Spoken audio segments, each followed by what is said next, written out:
critérios de justiça ou posições ideológicas. Todos que apoiam ou se omitem dos ataques aos direitos humanos, ao meio ambiente, aos indígenas, à imprensa, ao livre exercício dos direitos políticos, a opositores políticos, ao poder judiciário e à cidadania em seu sentido amplo, sendo a cidadania caracterizada por direitos civis, políticos e sociais, portanto, tem responsabilidade civil, política e social com o que está em curso. Uma ruptura institucional fundamentada em posições ideológicas bolsonaristas e não em critérios de justiça. Quem não se lembra do desprezo à vida ocorrido durante a pandemia, deixando Bolsonaro de cumprir o dever estatal referente à guarda da saúde, ao não comprar a vacina na primeira oportunidade para salvar milhares de vidas.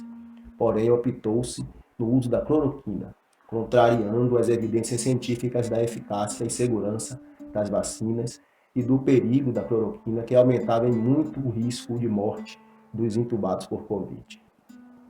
Importante ressaltar que no auge da pandemia e ainda sem vacinas disponíveis, com o inflamado discurso de Bolsonaro contra o lockdown, 8 em cada 10 pessoas intubadas por Covid morriam, mostrando que sem o lockdown e ainda sem vacinas, muito mais pessoas seriam contaminadas e sobrecarregaria ainda mais o SUS.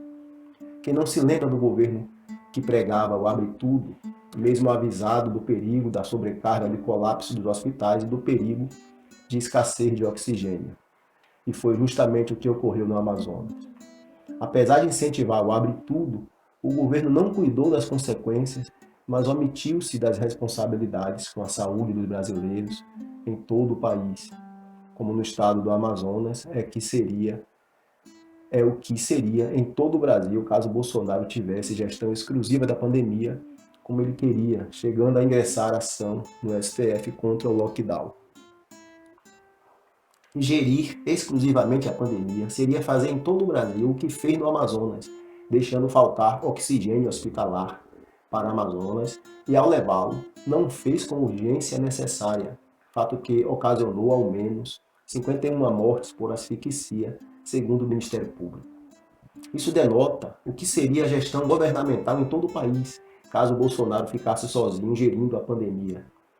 Seu mau exemplo, seu discurso, fala por si só, quer contrariando as medidas sanitárias quando sequer havia vacinas, quer incentivando aglomerações ou deixando de comprar vacinas na primeira oportunidade ou minimizando o real perigo da pandemia em frases conhecidas por todos, como gripezinha, tá acabando, não tem pressa na vacina, ou desautorizando ministros da saúde que levaram a sério a gravidade do vírus.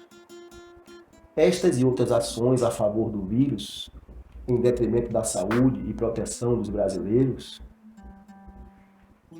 faz parte do discurso de Bolsonaro, faz parte do seu discurso de ódio, seu discurso que influencia as pessoas, o que colocou o país entre os piores que lidaram com a pandemia, ultrapassando 670 mil mortes até então, com a média de mortes, a média móvel, até esta data, acima de 200 por dia. A vacinação sempre aquém do necessário para conter o vírus durante o momento inicial da vacinação, com frequentes atrasos e falta de doses, pelo menos nos primeiros 6 meses de vacinação, mostrando o descaso do governo com a saúde da população. Quando a vacinação finalmente se intensificou após muita cobrança da sociedade e CPI da pandemia, vimos o número de casos graves de mortes cair drasticamente em comparação ao período sem vacina disponível, confirmando a eficácia e segurança das vacinas. Ainda assim, muitas pessoas estão sem o esquema vacinal completo, ainda hoje em 2022, e não há nem houve uma campanha de vacinação à altura da gravidade do problema. Inclusive, há perigo de novas pandemias, como a pandemia da varíola do macaco, que poderá ocorrer e caso a população não tome cuidado, a população mundial, os estados não tomem cuidado com esse perigo.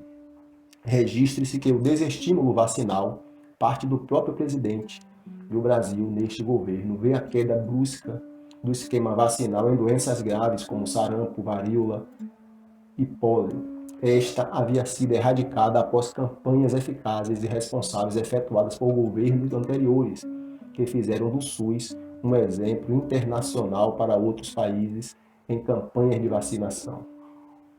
Segundo a Faculdade de Saúde Pública da USP e a Conecta Direitos Humanos, Bolsonaro executou uma estratégia de disseminação do Covid-19.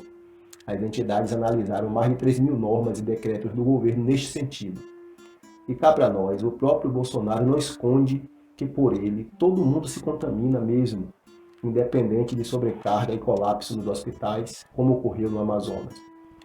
Ou que morram quem der o azar de estar entre aqueles que o vírus é legal, em que o vírus é letal, mesmo entre vacinados. É bom lembrar que a vacina protege contra casos graves e mortes, mas ainda assim não protege 100%. Por isso é bom ter prudência, evitando aglomerações, manter o uso de máscaras PFF2 em locais fechados e vacinação em dia são importantes e salvam vidas. Este governo que se apresenta como cristão, ao invés de trazer amor e paz aos brasileiros, traz o culto à violência e à morte.